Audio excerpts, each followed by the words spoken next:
So welcome everyone.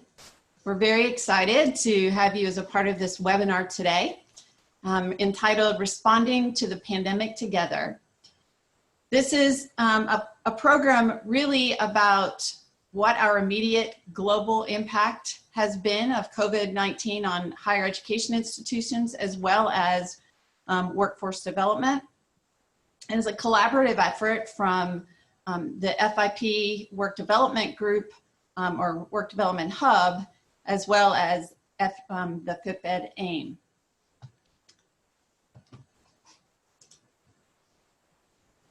So my name is Jill Boone, and I am a professor at the University of Cincinnati College of Pharmacy in the US, and I'm also a Hub Associate Director. And also co-moderating today is Pierre Moreau. And Pierre, I'm going to let you introduce yourself. Yes, so my name is Pierre Moreau. I'm the Dean of the Faculty of Pharmacy at the Kuwait University. I'm also the Academic Institutional Members Chair-elect, and I'll be happy to share the task of moderating this session with Jill today. So Pierre and I will be tag teaming during the webinar today, but I wanted to just highlight a few things in regards to what our webinar is about.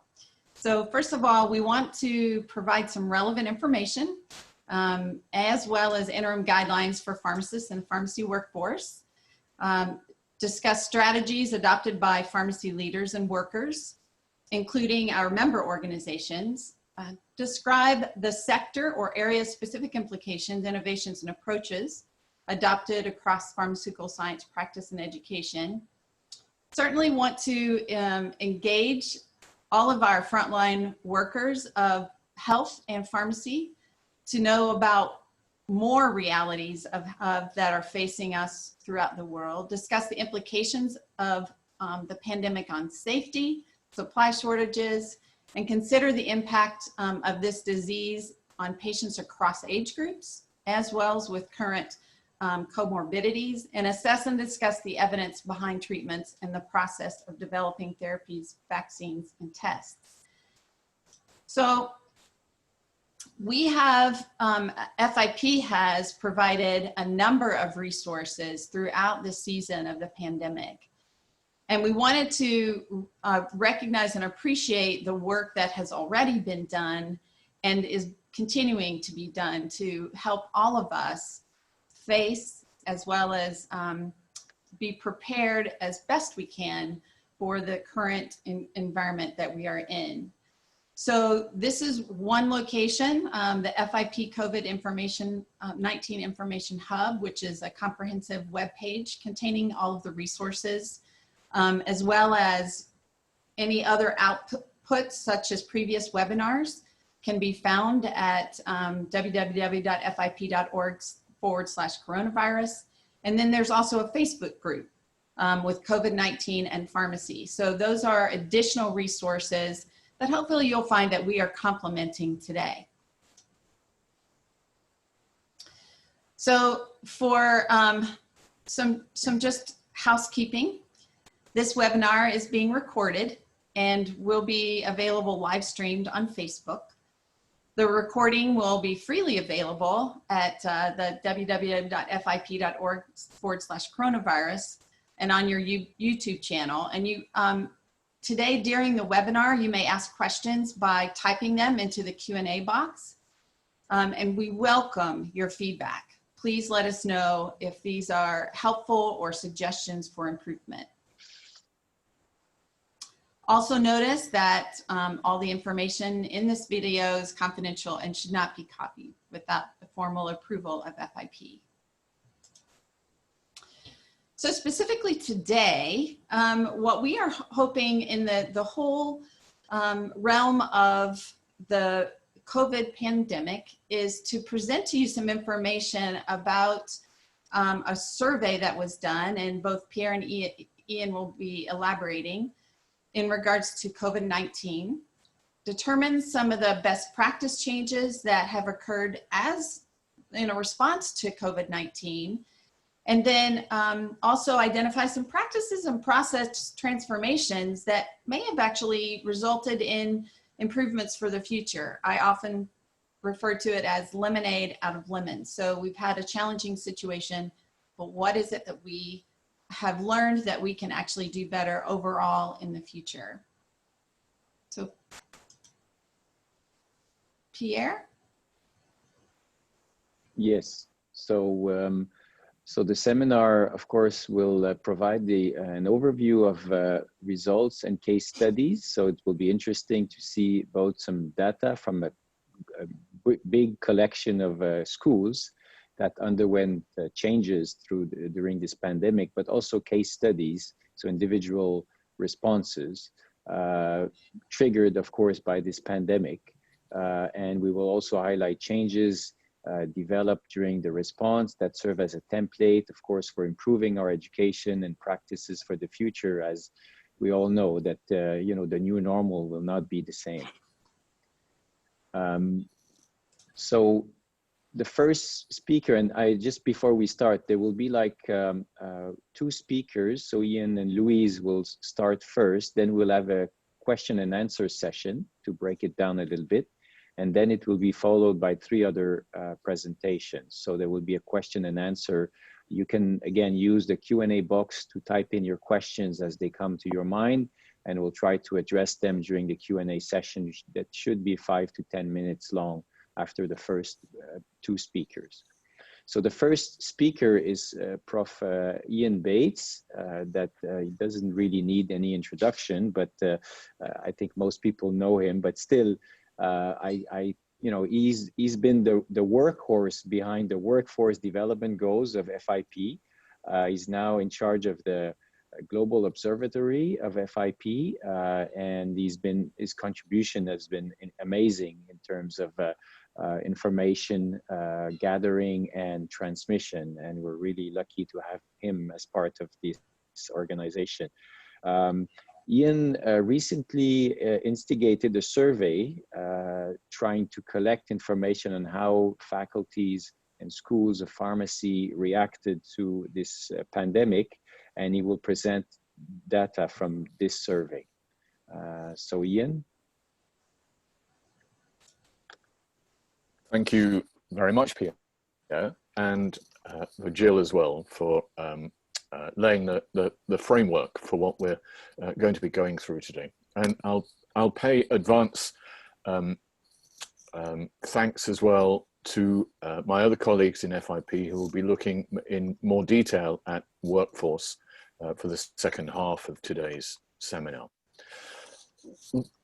When the pandemic was beginning to take off, so to speak, both in terms of the media coverage of it and the growing realization in countries about the seriousness of the pandemic, higher education really started to think about how it was going to respond and act.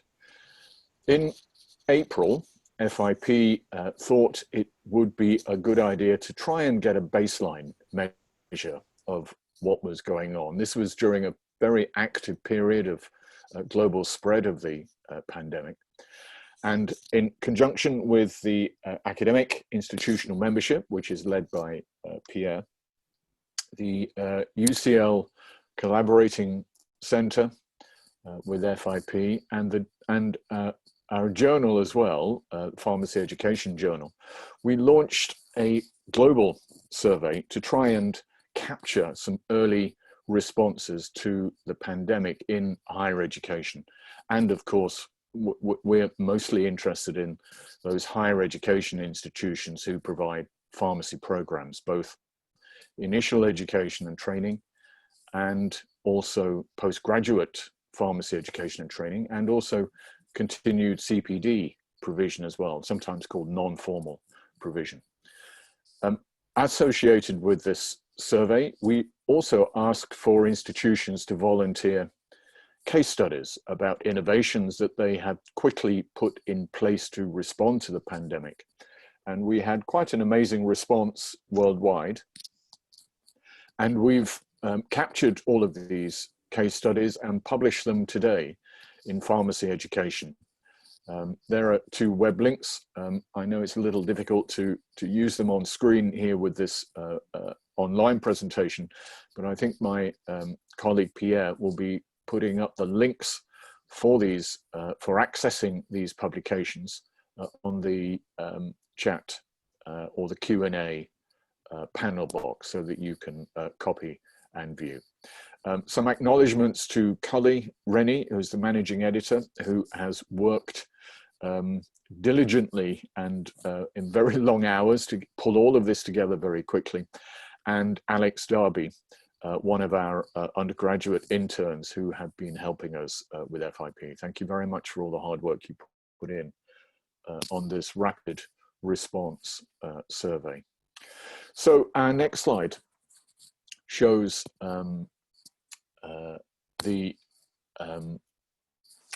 yes, there's a quick screen grab there of the publications which are going out today. And our slide shows the general demographics of the survey. Could you advance it one for me, please, Pierre?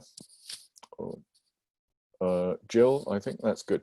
We had overall over 370 responses, 225 of which were complete responses. I'm using a mixture of these responses today to give you some headline news of the higher education response in pharmacy to the gradually spreading global pandemic. That little map there shows you countries from whom we did receive responses. 63 countries are represented in all, across all our WHO regions who we work with.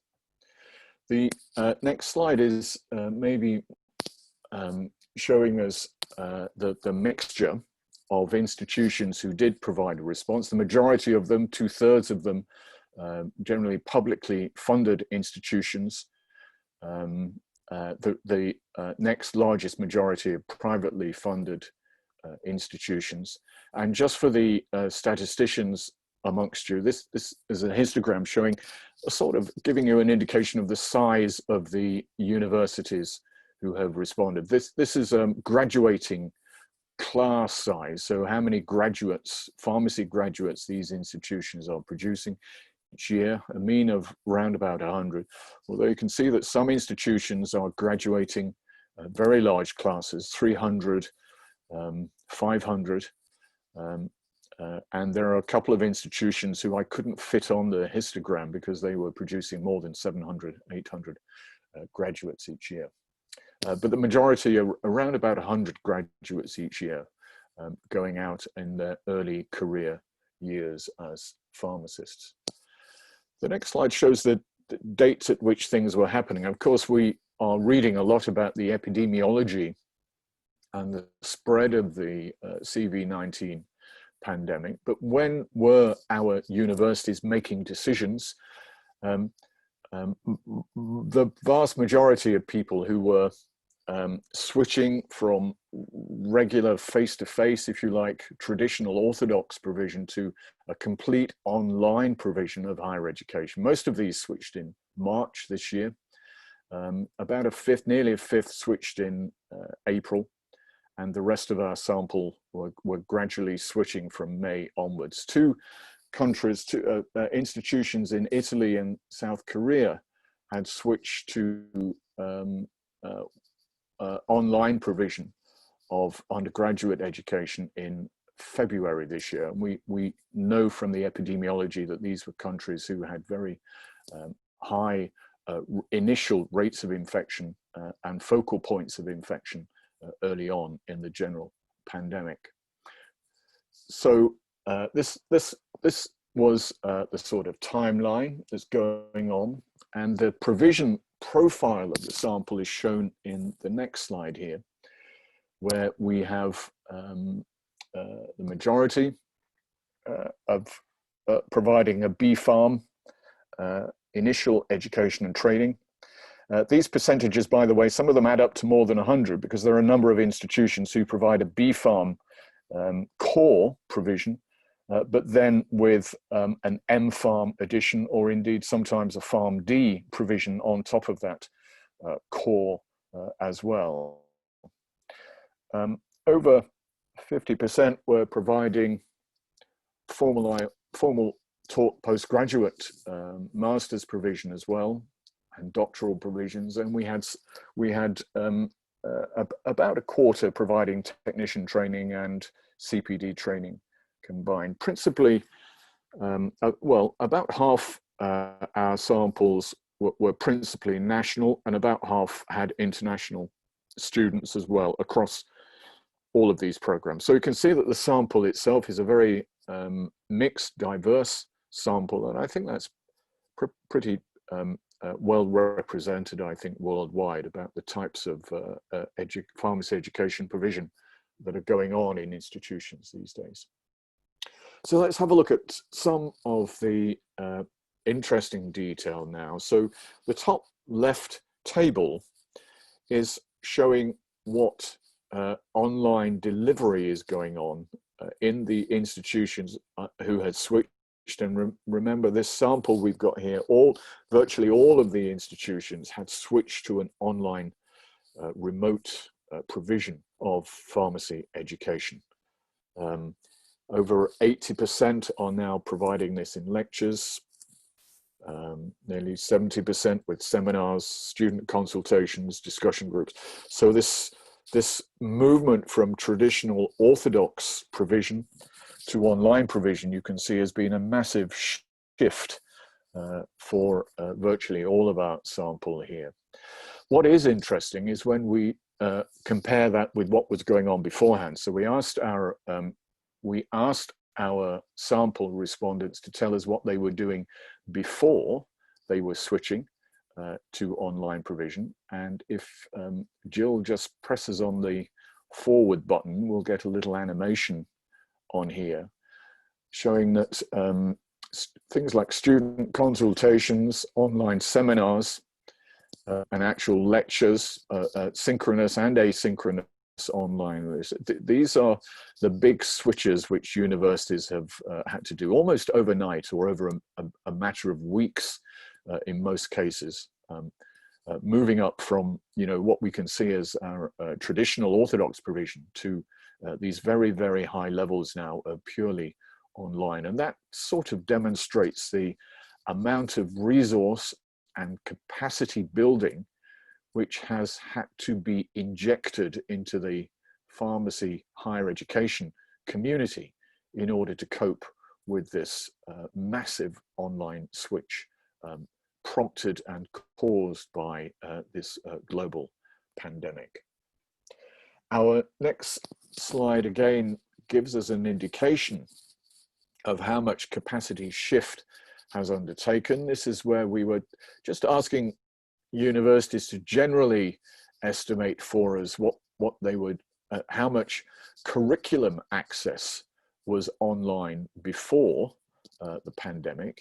And you can see there that in the majority of cases, they were providing some curriculum cover, but you can see this, that the majority of access to curriculum was very much a minority in this particular sample here. So shifting again for access to the whole curriculum by students has been a huge undertaking. And this, I think, is the first estimate of quantification of that shift which we've had. And these numbers, I should state that these numbers and the quantifications we're seeing here are estimates, and it's a very fluid estimates as well, as institutions continue to refine and finesse their online provision as this pandemic has, pandemic switch has continued.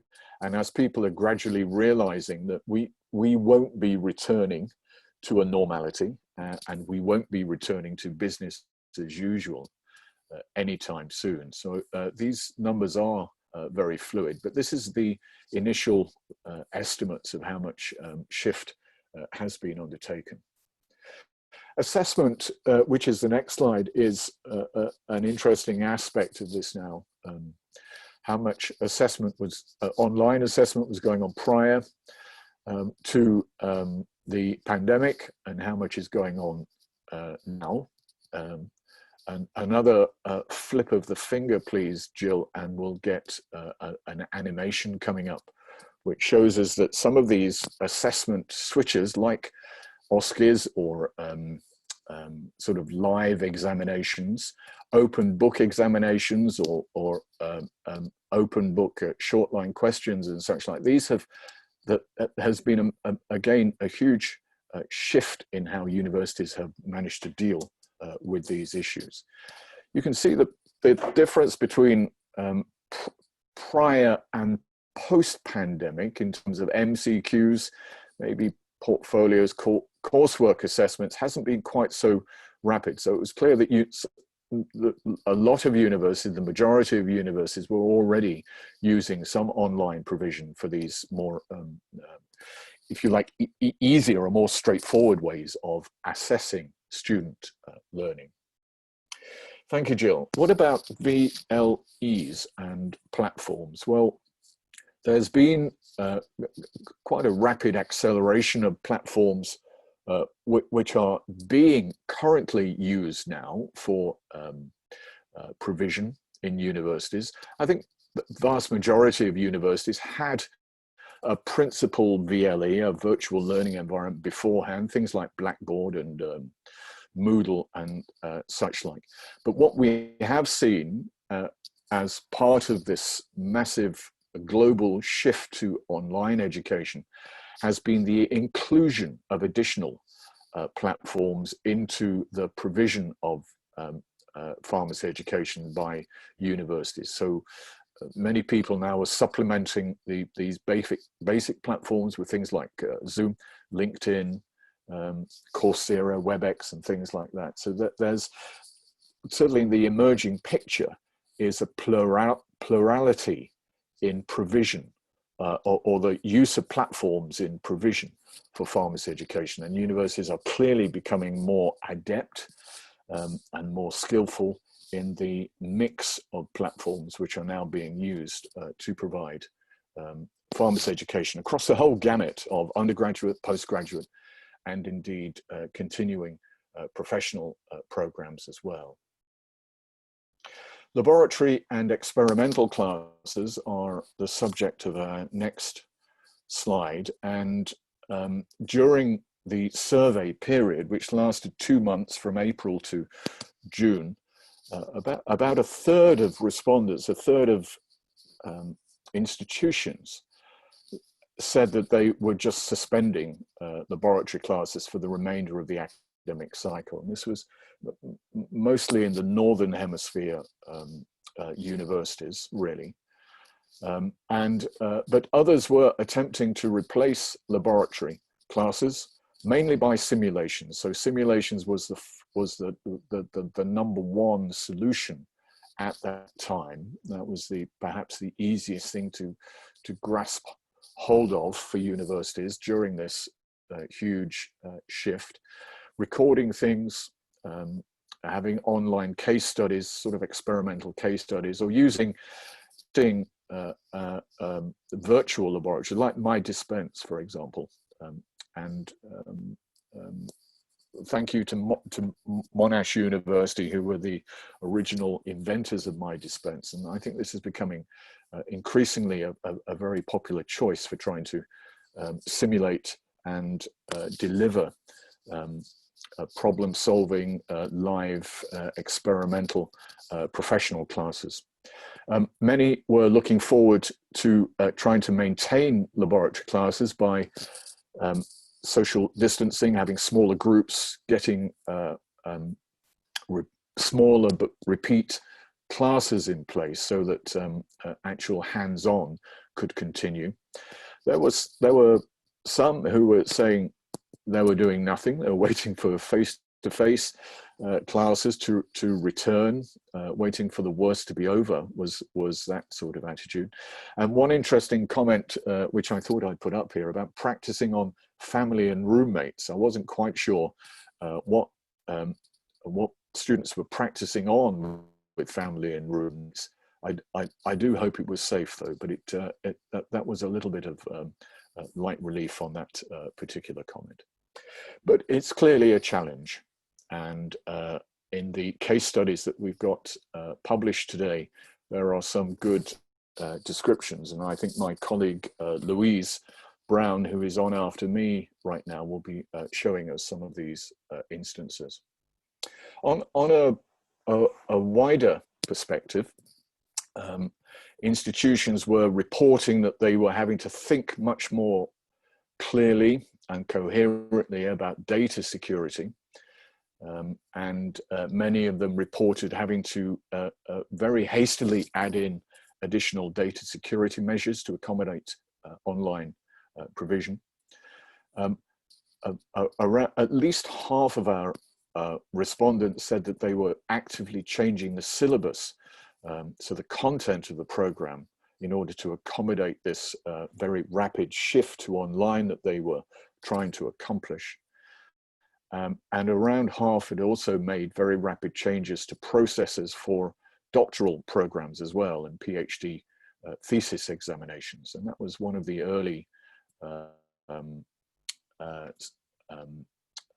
foci that institutions were looking at in order to accommodate or to continue the business of higher education and doctoral PhD higher education in the face of this global pandemic.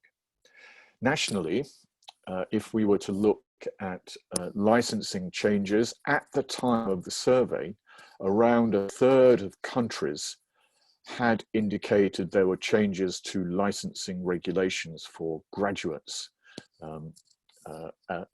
in the face of the COVID-19 pandemic.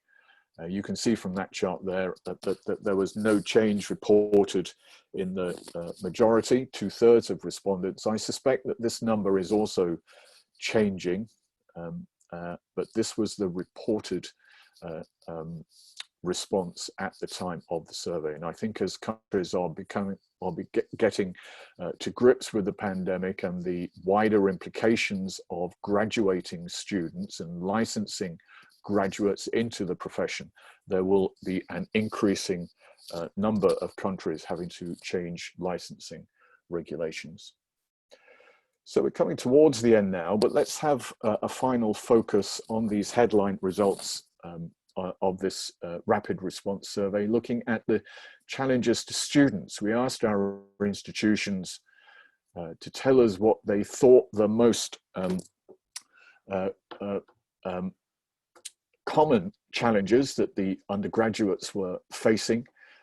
By far the largest challenge was accessing the institution from different environments. So the majority now of students were at home, or rather not in the university, but at a place other than the university.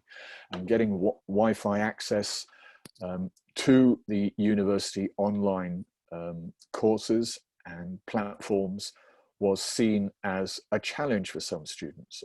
Not everyone is benefits from broadband or benefits from having good Wi-Fi access, and that was something which was of concern to institutions and students alike.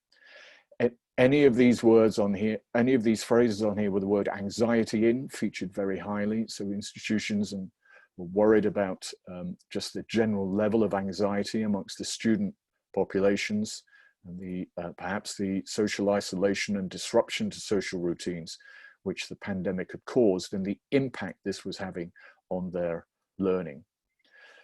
There were challenges as well about finance and economics and how students would be able to maintain their own lives as individuals, their social lives as individuals, and students as well.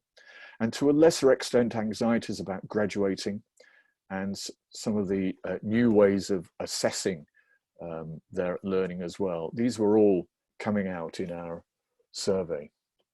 Let's not forget our faculty and our staff.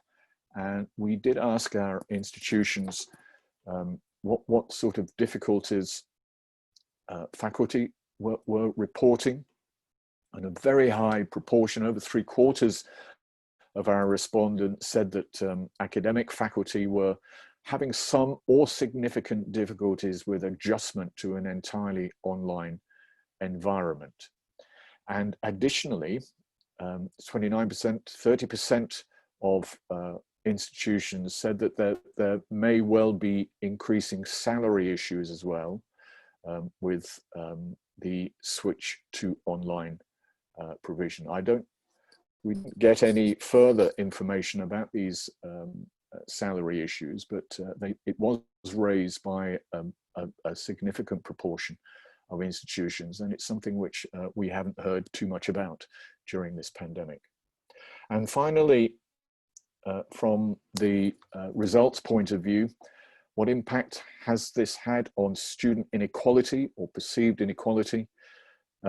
Overall, 62% of our institutions indicated they had actual or anecdotal evidence that switching entirely to online environments has disadvantaged some students. Let's balance that up with around 37% of institutions that they had no evidence of this at all. But certainly that's a worrying figure. I'm hoping that with time, and we do need to do further research now and follow up on this research as we come 6 months into the pandemic, we do need to go back and see whether this inequality impact has been real, has been measured, or was just a worry at the time. But nearly 20% of institutions did say that they had evidence of inequality or disadvantage creeping in. So overall then, what has been the effect that we can say? Well, interestingly, the capability to make significant decisions has been shown to be there in universities. Universities are large organizations. They are significant organizations within countries worldwide. And to have these institutions able to make significant decisions like this very rapidly and very competently is a major achievement, I think, and needs to be highlighted by FIP and other global leadership bodies and our national governments as well. It's been a huge undertaking. And I'm, as a personal view, and I stress this is a personal view, I don't think that that particular effort by universities has been sufficiently acknowledged. One thing though, which has come out of this is perhaps our understanding of the extent of existing IT and digital provision prior to this pandemic may not have been as high as we thought it was. Clearly there's a variance in this globally, worldwide, but now that we've asked people about this, perhaps it wasn't quite as high as we thought. Assessments is possibly the biggest challenge. How to assess learning and how to assess the quality of learning, which is just as important, is the biggest challenge. And that challenge, I think, still remains a critical focus for the majority of universities worldwide, as is maintaining experiential learning and laboratory-based learning, and that both of those are important for pharmacy, as they are for medicine, as they are for dentistry, and maintaining innovation in laboratory learning is going to be a continued challenge for us. Social restrictions and a new way of living in our societies has contributed to student issues and student anxieties. There is no doubt at all about that. And as institutions, as highly valued national institutions, we need to remain cognizant about that, as is a very noticeable impact on faculty, academic faculty and staff. And I would urge institutions to make sure that they maintain that focus on the academic staff in addition to our undergraduate and postgraduate learners. Thank you for that. There is just one slide which is really a highlight for what's coming up in just a moment. Just a finger click for me, Jill. Some of our colleagues now are going to be having a wider look at academic systems on workforce development, because workforce development, another click please, Jill, and another, is a consequence of university education. So looking at these in a holistic context is very important for pharmacy worldwide now. We'll be hearing some really interesting issues coming up in the second half of today's seminar. And if I may finish off with my final slide, which is just some maybe observations about where our research urgencies are in global pharmaceutical education. So this is not just our practice, the practice of pharmacy, but this is the science of pharmacy as well, our pharmacy of science. We do need to reach out more, particularly to lower middle income countries, to monitor and to share educational systems and resources.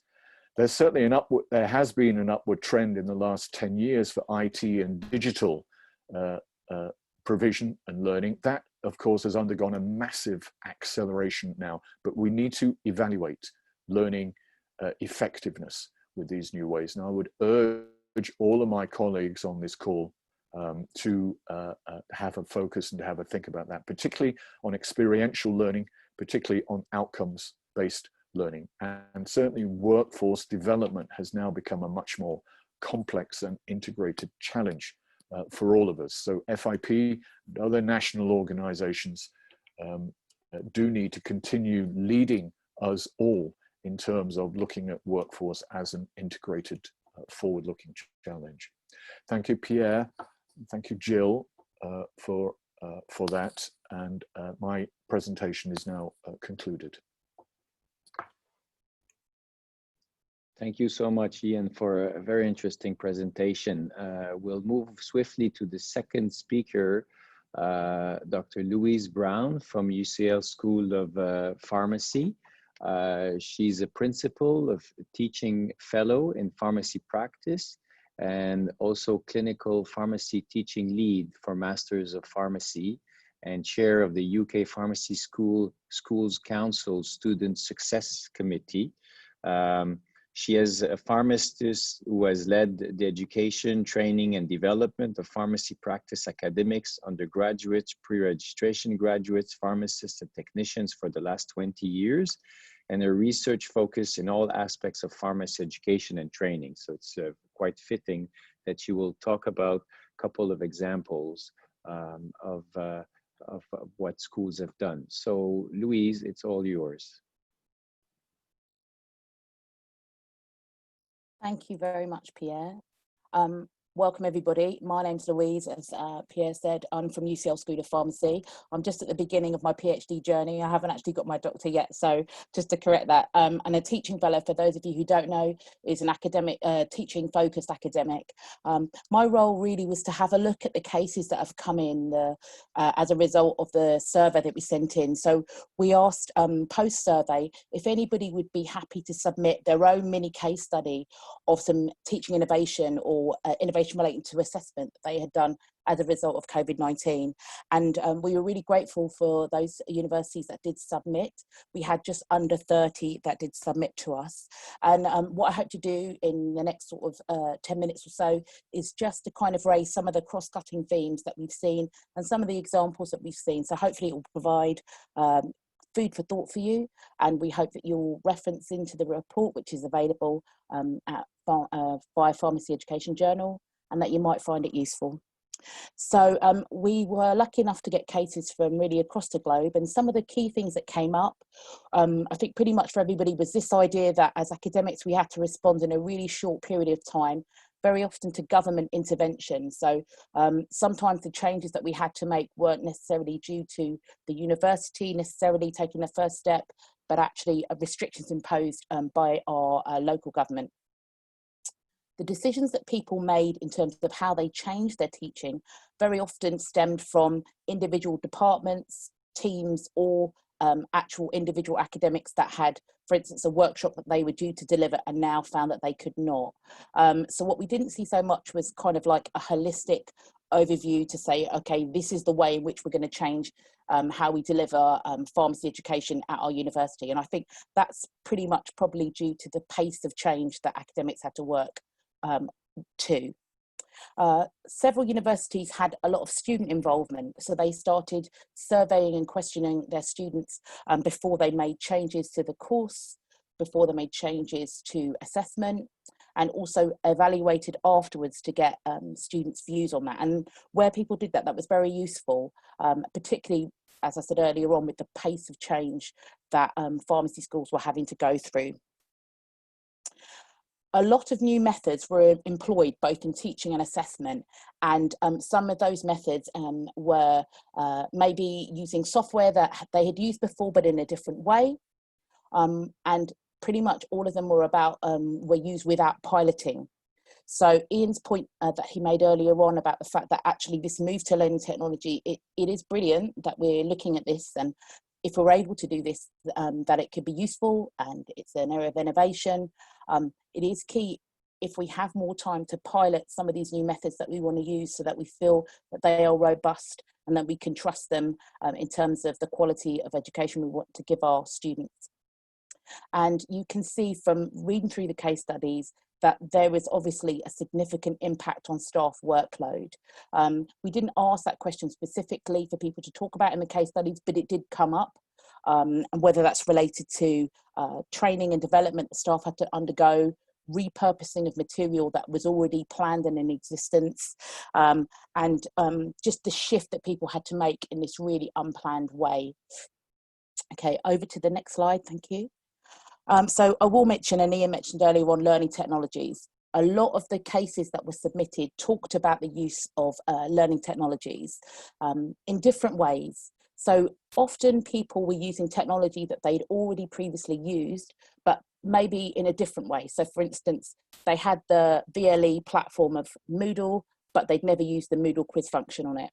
Or they used Google Forms for forms that they needed students to fill out, but they didn't realise that actually there was a quiz function on that enabled them to ask students questions, both MCQs and long and short answer, and also that it could generate feedback that the students could get directly. So there was some really innovative practice around looking at what people had in existence and trying to look at areas that they'd never used before, or trying to repurpose them. There was also a shift towards using more social media platforms.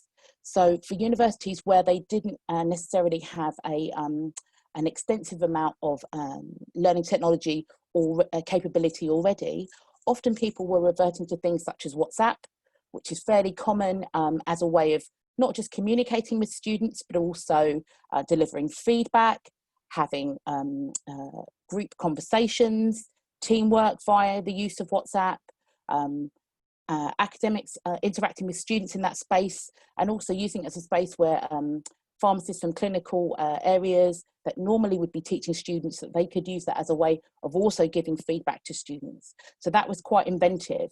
And social media, I suppose, for the majority of students is something they interact with pretty much all day, every day. So the benefit of using something fairly simplistic like a platform like WhatsApp is that the majority of your students quite possibly will be used to it. There was also the use of some more innovative areas. So just, I think we come a bit too far. Yeah, so thank you, Jill. Just on to the next one. So commonest responses to change that we saw from the cases. So the most straightforward, I think, change that people made were the change to things such as dry labs, or what we might call workshops, seminars, classes, or lectures. There was a great use of asynchronous recording. So these are pre-recorded, for instance, lectures. Some universities already had those in their bank of information, and some had to record them. And obviously that would have involved often staff recording from their home environment and uploading those to a platform, VLE platform. There was an increased use of video conferencing software such as Zoom that we're using today to deliver synchronous teaching, and sometimes in various different ways. So examples were such as people delivering large scale workshops with students logging on to Zoom, and maybe if their students were in international and having to deliver it across 2 time zones, there were multiple attempts to deliver those workshops. They were seen as very efficient, particularly because the capacity that these platforms have is quite large. There was also some use of online collaborative design software such as Google Documents. So students still being able to engage with each other and collaborate in that virtual space by using things like Google Docs as a way of doing that, and academics and tutors being able to monitor that work. And there was an increased use in the number of types of online quizzes and tests, such as via Moodle. On the next slide, I talk about areas of greatest challenge, and I suppose that's the area people want to know. One of the biggest ones that have come up in certain cases is how we manage wet labs. So this is things such as chemistry labs or pharmacy practice labs, labs that require equipment. This was a great source of stress to the people who submitted the cases, and they came up with some very innovative ideas for how to overcome that. So often people were trying to source videos that would replicate an aspect of those wet labs. They often were looking at places like YouTube, or whether professional organisations within their countries or external to their countries had any online content already in existence. And where that worked, that was great, but sometimes the issue was that it wasn't always fit for purpose. There was also the use of specialist technologies such as simulation software like My Dispense, which again was a really good way. Some people using cases of looking at things like prescription analysis, legal and clinical checking, but obviously there are some elements that cannot be replicated within a platform such as oral communication with patients. So even though in some of the cases people talked about that it worked well, there still sometimes was a bit of lingering dissatisfaction with the result, that it didn't give everything that they wanted. Online assessments were a challenge. There was an interesting case from Howard University in the US where they had decided to use online proctoring software. They'd use ExamSoft and also ProctorU, and essentially it's online software that uses artificial intelligence to monitor students when they're doing an online assessment. It uses facial recognition to identify and confirm the student that's actually logged on. And it looks at things like their eye movements and their access to the internet and to websites to ensure or to minimize the degree of potential plagiarism that you could see. And they went to great lengths to engage with this new software. There was a mixed response from their students, and they did have some issues. I think on the one hand, they felt that the results they got in terms of the assessment were robust and could be relied upon. Some issues that came up were the fact that actually these companies now, because they were being heavily used, couldn't always respond to any issues or challenges that they had from them. So the response times from the actual company that they'd employed were not as they would wish. But also there were issues such as the facial recognition not always working on students. And we know that with facial recognition software, there are issues with people from BAME backgrounds sometimes, with them not always being reliable. And then there's obviously— Excuse me, Louise. Oh yes, hi. You will have to move a little bit faster if Okay. you want to have time for a couple of questions. Okay, please. no problem. Yeah. Thank you. So experiential placements is obviously one area. And any areas where the learning outcomes that was in the original teaching was not achievable through remote means. And sometimes they did have pushback from their students, where students were either uncertain of new technology, resistant to, or remote, or not happy with these remote methods. In the next slide, just sort of referring to unseen benefits. So a lot of the cases talked about that they were really glad and happy about the fact that actually it showed that the teams they worked in could mobilise, work effectively and flexibly, and that it was an opportunity for everybody to gain new knowledge and skills as departments and as individuals. Some people also used it as an opportunity to change some long-held practices, such as the use of animals in pharmacology laboratories, and then actually deciding that is something that they wanted to change for some time, and this gave them the opportunity to do so, as well as trying some novel approaches. This use of remote assessment platforms also sometimes reduced staff workloads in terms of platforms that could mark work automatically, and it drove departments to invest in their IT infrastructure if they hadn't previously, or to a different level, and gave a chance to start thinking about the pedagogy employed on their pharmacy courses. Ian mentioned earlier on about the digital divide, and in the next slide there's a bit of a summary of that, but it came across quite strongly that as a minimum, it is really key if you're going to embark on new learning technologies that your students have a smartphone as a minimum. Some universities struggled because that wasn't always the case. And then next is obviously the use of a personal laptop or tablet, which again was not always the case for all their students. Access to software was influenced by what was already in use and people getting up to speed with the constraints of that. Access to consistent broadband also came up in some of the cases, and also broadband at a reasonable speed that was reliable. There were a couple of cases where universities didn't have an actual VLE in place. They didn't have an ongoing learning management system. So understanding that that's probably an essential part that universities maybe need to consider investing in would also be important. And this challenge of financial resources to fund future technologies and hardware. On the next slide, it just to have a last summary then of some of these innovative case studies. I really hope you'll take some time to have a look at them, and we thank the teams for sharing them. But the scale and the pace of change of pharmacy academics and HEIs have had to undertake has really been unprecedented. And they've had to balance a complex set of priorities, both professional, personal, from their universities, as well as governmental and other issues. They had challenges that were considerable. From a workload perspective, we didn't look into issues with staff sickness, etc., but that obviously would have had an impact. As Ian mentioned earlier on, there's a lot of future work we can do. The importance of student evaluation, the use of pilot activities for new learning technologies if you're going to employ that, and a greater understanding of how learning will change if we're going to be delivering in this more distant, with these more distant delivery methods or this blended learning. And if COVID is going to be in our futures for quite some time, we'll also have to think about how we teach our students to deliver patient care within the challenges of the pandemic, because obviously they will be going out into the workforce and delivering in that environment. And that is me. Sorry for running over time. Thank you. Thank you, Louise, and thank you, Ian. So we may take one or two questions.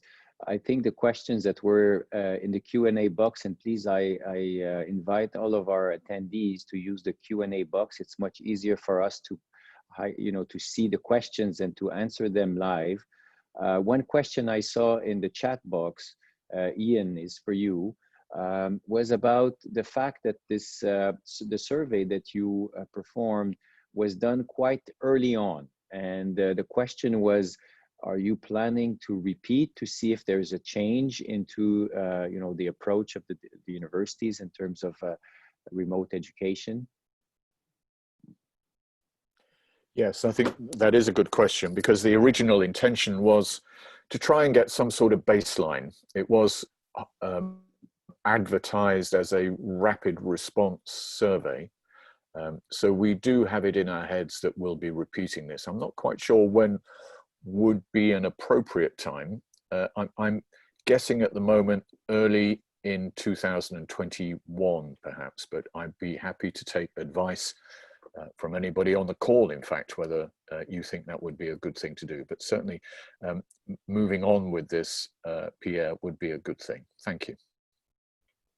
Yes, I think it's very important that we keep an eye, and I'm sure every faculty will adapt their future way of delivering education following this pandemic. So one question I have is, have some universities developed pharmacy educational programs in virtual worlds? And this question is for Ian. I think so. It's not entirely universal at the moment.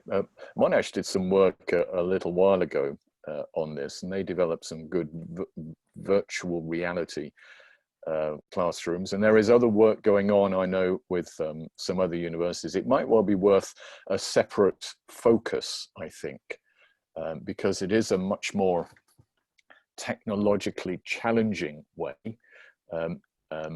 to develop education, in as much as the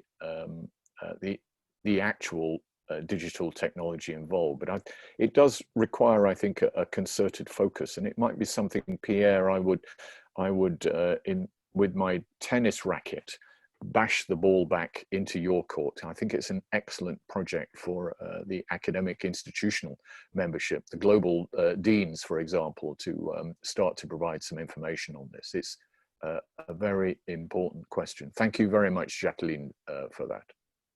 All right, thank you so much. So we'll move on. I see Jill is online now, so Jill will continue to moderate this session. I'm sorry we went a bit overboard, but yeah, we'll try to keep keep timing.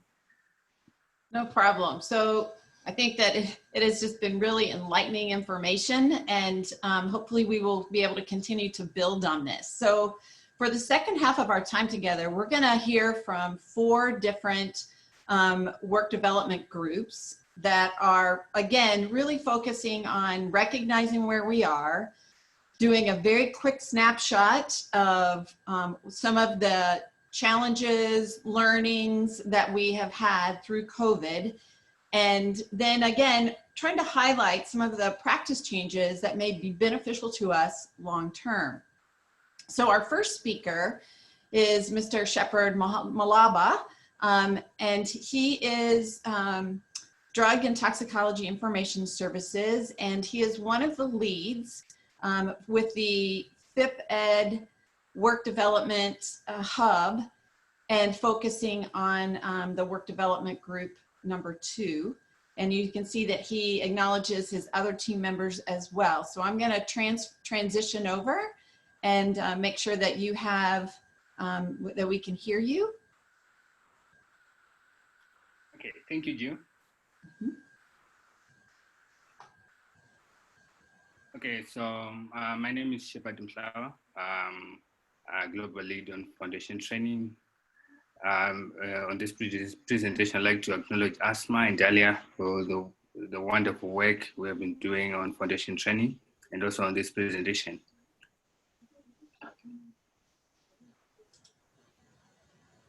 So probably we'll start by looking at the impact on initial education, and probably this is just a summary of what Prof Ian was talking about on the earlier slides.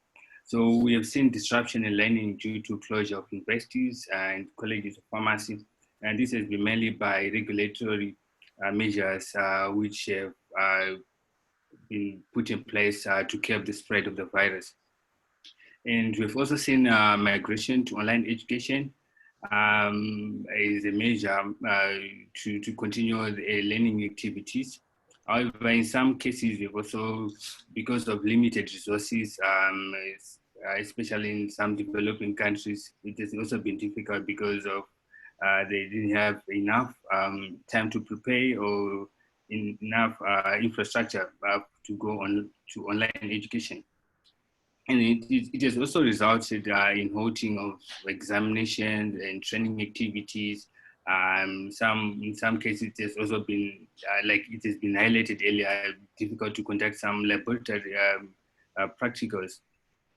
To the financial side, we have also seen institutions facing huge financial losses because in most cases, colleges have been closed since March, which is the beginning of this year, and they've also faced huge unexpected expenditures. Some will have been associated with disinfecting their premises and so on. And also like to highlight that there's also been loss of academic jobs because of lack of activities. Some institutions have not been able to remunerate their staff. And also some have also tried to downsize so that they could cope during these difficult times. And this has also resulted in delay of graduation classes and also licensure. And it's quite important to know that throughout this pandemic, mental health instability has also been an issue both on the academic staff and the learners because it has been associated with a lot of fatalities. And on the next slide, we'll just be looking also on the impact of COVID-19 on early career pharmacists. There've been temporal closures of some training facilities because of either exposure of the working staff to the virus or because of restrictive measures which have been put in place in different countries and organizations. And this has also caused restrictions to practice. For example, for pharmaceutical companies which were employing a quite large number of early career pharmacists. They've tried to downsize so that they could cope and also to reduce the number of people. The new normal, which everyone has been talking about, unfortunately to early career pharmacists, it also caused some anxiety issues because of lack of preparedness on the new working environment, especially to those who are doing their internship programs. And this has caused a fear to practice because of, almost everyone is just afraid of getting the virus, or probably afraid of because of the fatalities which have been experienced. And in some cases, we've also seen reluctance by employers to provide supervision or to employ early career pharmacists because of lack of resources or restrictive measures. In most cases, they've also been curfews, which has also resulted in businesses or even in institutions probably working in lesser hours than they used to. However, on a positive note, we have also seen young pharmacists also being involved in voluntary work, providing essential services during this COVID-19. This is something of important to note, because during this period, we have also seen people volunteering to assist their communities. Like on social aspects, it's quite been difficult because some young pharmacists have also been having challenges on trying to weigh options, whether to go to work or to do their internships during this pandemic, and also to either the risk of exposing their relatives or their families if they are exposed to the public in their workplaces. So the workforce development, we would like to improve our stakeholders, and also in terms of support and guidance for young pharmacists during this difficult time, so that they could be able to effectively deliver their pharmaceutical services. And we are pleased to inform you that during this conference, the conference, there will be the new global competence framework being officially released. And this is very exciting because we have new competence which have been added, which will look at digital health, and also we'll be looking at emergency response, which is quite important, which could actually help the young pharmacists in terms of delivering their services. So this is just a brief. All right. Thank you, Shepard. I want to move forward to our next speaker. That is Marie Eckstein, who's had great experience within education and practice, and currently is professional development and support for the Pharmaceutical Society of South Africa. And she's going to be addressing our next topic for, again, advancing things as a result of COVID. Marie? Thank you, Jill, and good afternoon, everyone, or good morning and good evening, and thank you so much for joining us and for the opportunity to share with you. I'm representing today Workforce Development Goal number 7. Jill, you can move to the next slide. So you will recall that in the 13 global workforce development goals, Jill, you can go to the next slide. There is, we are specifically number 7, which is the services provision and workforce education and training. And we specifically focus on a patient-centered and integrated health services foundation for workforce development relevant to the social determinants of health and need-based approaches to workforce development. And it's exceptionally critical for us during this this time of COVID-19. We've been referring to the new normal throughout this webinar and how this new normal impacts on the way we deliver services to patients. Because we all know the impact when services are interrupted and when patients don't have access to services or their medication. So indeed, this is very important for us as a colleagues or global leads of goal number 7 to be involved in this discussion. So when we look in our next slide to what is the impact or how the impact of COVID-19 impact this goal. So we've saw a few changes in the way that services are delivered to patients. For instance, there were changes in the working environment, in working teams, in our workload. I'm sure all of you can agree. And Shepherd has also referred to this, the behaviors and the mental health. And this is both to the staff and to the patient, has definitely impacted and the way we deliver services and the way we interact with patients definitely was impacted. Also, the provision of health information in education has changed. Patients demanded actually much more information. The way medication was delivered, we've tried to remain contactless. So all of that have changed. The use of telepharmacy, much more used maybe during this time. Also medication supply chain challenges. I know initially, I'm not sure in your country, but definitely in our country, there was a massive rush to stockpile medicine, which put severe pressure on the supply chain. And we had to manage that and give patients comfort that they don't have to stockpile and don't, which brings me to the next slide, is the treatment fake news or myths. If social media just talked about one thing, everybody rushed to the pharmacy and tried to get the medication, and they're not even sure how important it is. And you can see the list there. And this brings us to our, to the needs and opportunities for different ways of service provision. So questions that we need to think about in how we address education for pharmacists is, how do we get ready for this change? Not only in the FIP environment or FIP-wise, but also country-wise. Where should we intervene in the healthcare system and with what priorities? Where will we be seeing ourselves in this global impact? Where do we need to improve our current systems? And where do we need to transform?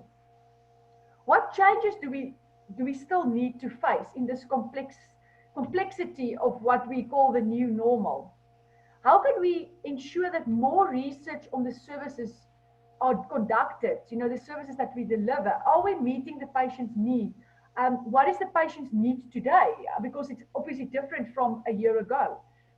And how can we increase the awareness of pharmacists, their role in the healthcare system at a glance, but also the impact? So again, referring to that social determinants and also the economical impact. So if we move forward to the needs and opportunities, when we come to education or to training, we need to think about what educational content do we need to offer to enable pharmacists to navigate this new form, including future skill set. In other words, maybe the same content is relevant, but how do we produce it, or how do we package it for this new change? With which colleagues from which areas do we need to collaborate and implement education and training? So I think if there's something that we've learned in this COVID-19 time, it's the power of interprofessional collaboration. And where there's countries or professions that are not yet there, this is a golden opportunity to foster this into the curriculum. How do we educate and train on digitalization and technological or structural changes within this transformation process? And what else do we need to offer regarding leadership, hybrid working formats, logistics, and the increasing complexity linked with service provision? So colleagues, I think you will agree with me that this really, the content maybe remains the same, but it's really this change in perception and change in approach that's very important. And I would like to use this opportunity. Ian talked about a global survey that went out earlier this year, but currently there's a global survey out to member organizations, which really, the survey wants to focus on the impact of COVID-19 on pharmaceutical services. So this focus specifically on community pharmacy, hospital pharmacy, and then at the later stage or in a separate survey will be the continuity of care and the supply of medicine. So if you're here today representing a member organization of FIP, please keep an eye out for that survey. The closing date is next week, Monday, and please provide information, because for us as an organization as well, we need to understand where does the changes lie, because that will also impact the way we prioritize the academic content. So I would just like the opportunity on the last slide to thank my two colleagues, Marwan and Barbel, also for their input and working with me in developing this presentation. Thank you, everyone. So thank you, Marie. And again, we'll have some opportunity for questions and answers at the end of these 4 presentations. And also feel free again to use the chat or the Q&A box for further comments and questions. That's a very active group right now. So the next work development group that we were going to highlight is the WDG 8, which is working with others. And I am one of the co-leads along with Astrid Zock and Silvana Nerlitz from Europe and Brazil, respectively. So I wanted to acknowledge them because as we were discussing today's event, I was chosen to present today, and they will be presenting some of our activities in future seminars. But it's certainly a collaborative effort, which is appropriate for our particular work development group. So just to highlight what we focus on is both interprofessional education is also interprofessional collaboration, as they're really a continuum in regards to early experiences in learning how to work together with interprofessional education, which occurs when 2 or more professions learn with, from, and about each other to ultimately improve collaboration and quality care. And interprofessional collaborative care is also when healthcare workers work together from different professions to provide comprehensive services. So as I think Marie has already highlighted, having the intensity and the pressure of COVID could certainly, on one hand, have a discord in regards to the ability of healthcare professionals working together. But in some cases, it may have enhanced it in regards to both interprofessional education and collaborative practice. So I wanted to highlight a couple of issues that have been identified and some things that changed as a result of it. So in regards to interprofessional education, certainly the challenge of in-person to remote learning, not only just for pharmacy students, but in regards to interprofessional engagement for education, we resulted in some type of a required transition of approach, much like with all of the other educational opportunities. And so for interprofessional, really requires some creative improvement of student online engagement, but also may provide an opportunity for expanded partnerships.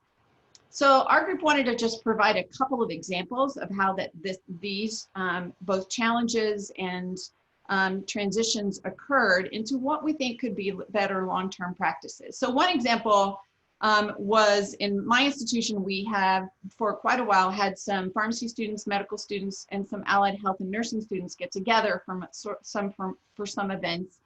And we have a physician's assistants program that's an hour down the road that we've been talking with for quite some time about the possibility of engaging them in some of our curriculum, but physically the distance just didn't seem to be practical. We honestly were focused very much on the ability for our students to physically get together and work together.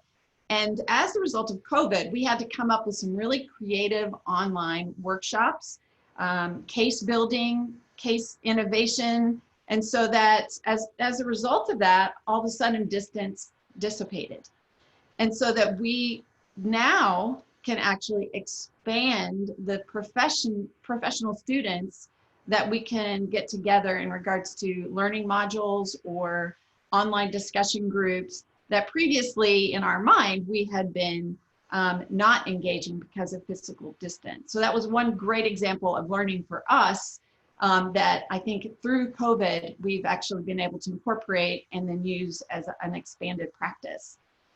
Another example was that we were doing interprofessional interviewing and communications, and when we transitioned that into online types of discussion groups and had very small groups of maybe 3 students, what we found is that having, even though they were remote, much like we're doing right now, is that because it was very small groups, the students could still see each other's body language. We could actually talk through communication styles. And in some cases, the students actually preferred the online versus the physical getting together. And again, it also then removed the challenge of having physical spaces large enough and numerous enough to accommodate many, many small groups. So those were a couple of ideas that we have actually transitioned that we're probably keeping long term. Some from collaborative practice, also, again, the intensity of COVID has really driven, I think it's already been mentioned a couple of times, the level of work that's needing to be done. And as a result, in some cases, I think that some of our colleagues were looking around to say, okay, so where can we get help and who is the best expert? And so both in regards to some of the logistical things of getting medications, making sure we have access, making sure that we are optimally using medications, even in areas where pharmacists were already engaged, they were looking to engage pharmacists even further. Another example was the engagement of pharmacists in telehealth. And again, I think that's not something in itself innovative, but I wonder if other countries have had the same challenge, that there have been some maybe rules or resistance or maybe lack of access for pharmacists engaged in telehealth in the past, that with the urgency of what has been going on and the high level of need, that we have actually ended up being able to have those very quickly, those hurdles that we usually had removed and have pharmacists more engaged in telehealth. We had one very innovative practitioner in a hospital who was going on rounds and wanted to involve the pharmacy resident and pharmacy student, and literally held an iPad on an IV pole while they were doing rounds, and so that they could all engage in both the team as well as the patient interviews, even in the midst of having restrictions for people physically coming in the hospital. So I do think that there's a lot of opportunity here for learnings within COVID that we can improve our practice long term, and I look forward to hearing our next speaker as well. So Buddha Arya is Associate Clinical Professor from St. John's University College of Pharmacy and Health Science. And she's going to be talking about, I think, a topic that is incredibly timely, important, and WDG10. And so I'm going to hand it over to Buddha. Thank you so much, Jill. So I just wanted to highlight, interest of time as well, first of all, a ditto so to everything everybody said, because certainly all of these topics have been very timely. And on the next slide, I'll go over a little bit about why it's so important to think about gender equity or inequity from our standpoint. So Jill, next slide, please. I think that one of the things that has been pretty clear from this pandemic is that in any emergency, any inequities that exist are tending to be magnified, essentially. And what we've seen is just a lot of activity around how this manifests when it comes to gender equity. And so one of the things that we want to highlight here is, first of all, to thank my colleagues, Carlene and Nadia, who are the global leads with me on this topic. And on the next slide, I'll take you through a couple of points that really we need to consider. And what I want to offer is, during this webinar, as we're moving on to the question and answer component, there has to be kind of this tangible, actionable view that comes into play that asks us how we're going to move forward. And so, like I mentioned, any sort of any sort of emergency kind of magnifies existing inequities. And what we've seen is some of this gender normative construct that's actually impactful and harmful for both women and men, as they may identify. And so one of the things that we've seen highlighted is how the home environments, where everything has to come to the home, of working at home, the caregiving that occurs, and a lot of domestic work that happens around the house, has sort of burdened and shifted over to women. And again, this has both an impact on men and women, because what we're seeing is that certainly even men who want to help out at home and kind of do some of the caregiving, they're also getting a lot of pushback. Certainly whose Zoom calls get prioritized, but they're getting pushback also in terms of the expectation that the women in the household, if they are in a heterosexual household, for example, that they would kind of just have all the caregiving fall on them.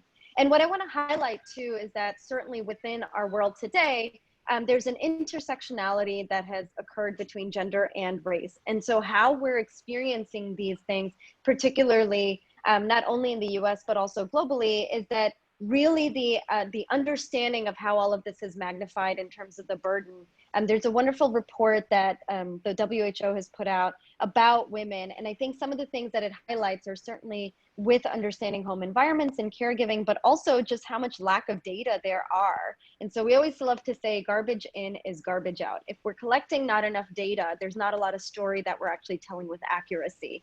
And so there's been this highlighted issue of really collecting data worldwide and understanding how inequities kind of manifest within gender normative roles.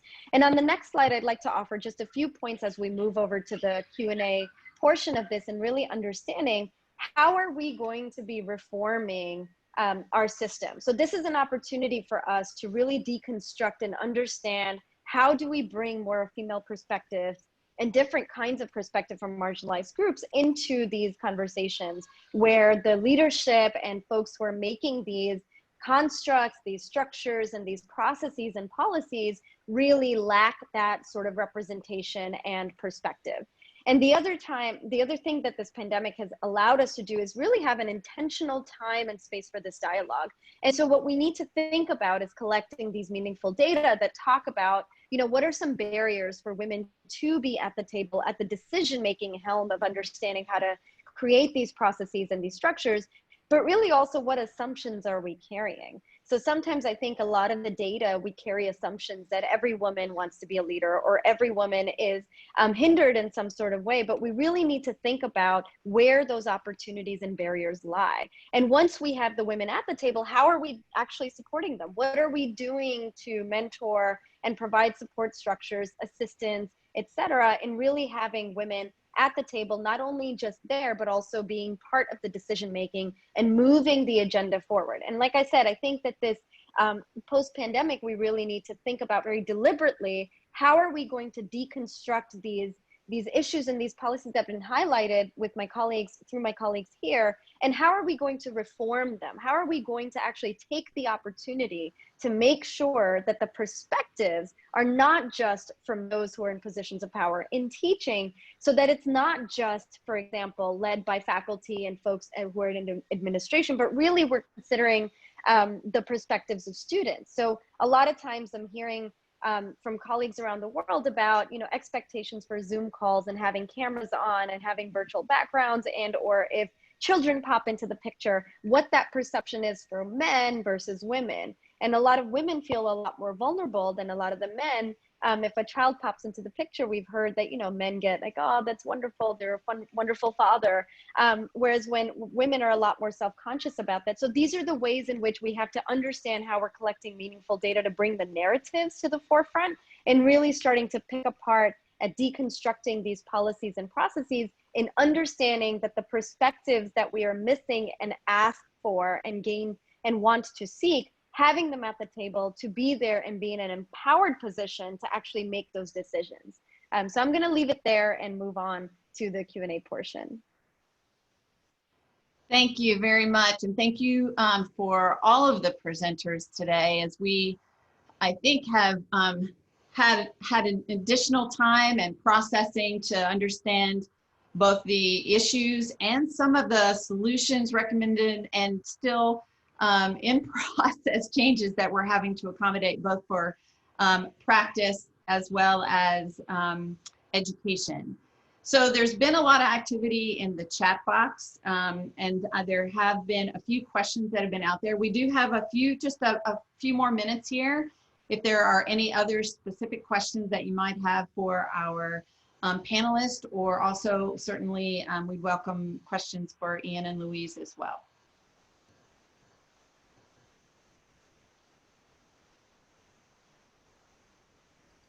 If I may, Jill, I found a question on the chat box, was about dealing with copyright issues related to students downloading recorded lectures and sharing the lectures with others. Any thoughts, any input on this from the panelists?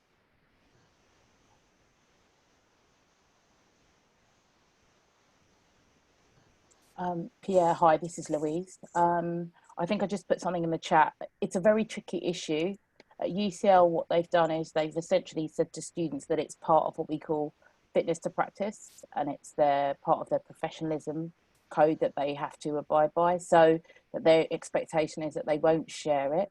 But I think staff are concerned that actually, how can we stop that? There are various versions of things like Adobe Acrobat that mean that you can save documents and that they can't be printed or downloaded, but that's not always going to be a solution for everybody. So it definitely is a challenge, but that's how we've dealt with it at the moment. We're starting term in October, so we'll have to see how that goes. Thank you, Louise. Any other questions or comments that you would like to share before we close in just a couple of minutes?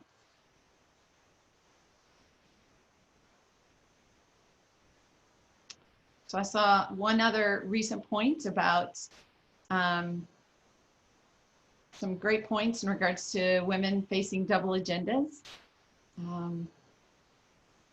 And Claire, I noticed that others are very open about sharing everything, and I think that that's probably in response to Louise.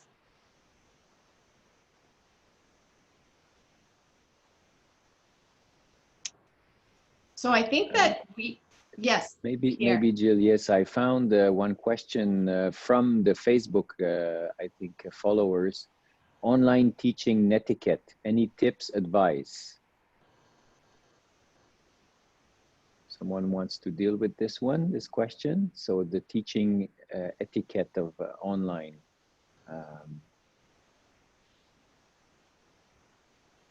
So if I may just throw in a little bit of a perspective there, since this has come up particularly the double agenda, as Claire mentioned, with the gender equity, there has been a lot of conversation from different perspectives in terms of women professors, women students, male professors and male students. I think that there's just an examination, and I'm sorry, this is not a cookie cutter answer, but I think it just warrants an examination of how your students and your faculty feel comfortable. I know that some folks have the ability to just share their cameras and they feel okay being vulnerable in that way, but there are sometimes structures set up within the Zoom classroom or the virtual classroom where folks are asked to make sure their cameras are turned on, and I know that that has been a point of contention at some points, certainly because as communities, as students, as faculty also were thinking about, you know, they live in multi-generational households, or they may not have a lot of space that is quote unquote presentable or professional looking. There has been a lot of vulnerability associated with that. And so I just wanted to throw that in the mix, that I think that it's going to depend on, instead of going to make sure that we have a policy or procedure that applies to everybody and enforcing that, we may also want to take just a look at kind of having that conversation with students at the table as well and what their comfort level is. So thank you, Vibhuti. I think that you may have had the last word. We have approximately 30 seconds now to wrap up our time. Again, Pierre, thank you for co-moderating. Speakers, thank you for a great job. And participants, we really appreciate you joining us today. And I hope that this has been a good learning experience for all. Thank you.